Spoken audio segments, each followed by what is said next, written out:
من يوم ما النسوان كترت والمشاكل كتر والفتن كتر، والمرة تجبر جوزها انه يمشي في طريق الحرام، تجبره انه هو يروح رمضان ويتاجر في المخدرات ويسرق، وتجيب له السكينه وتقول له خد اضربه في رقبته. الشاب بتاع شبرا دي السبب في انه ينضرب في رقبته مرة برضه من النسوان.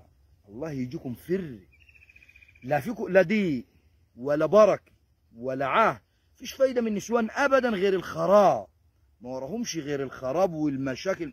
اكبر مشكله تلاقي سببها مره، تلاقيها مره رفع كده وهزيله وناشفه ووش ضيق، والاب يقعد يدلع في الولد وهي رخره.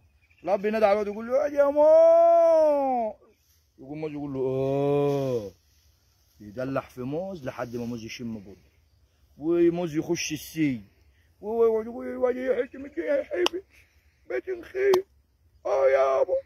وادي مصيرني وادي حياتني.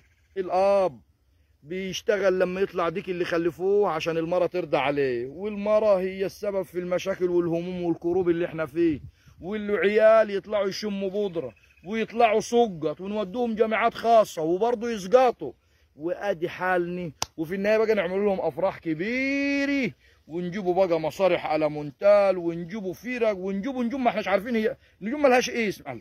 هو في نجم مالوش اسم؟ ده حاجة غريبة قوي. يقول لك جايبين نجم واخد 500,000 جنيه، تدور على النجم ده منين ولا بيقول ايه؟ بيقول بع بع بع كح كح كح بنهج زي الحمار، وادي عشتني.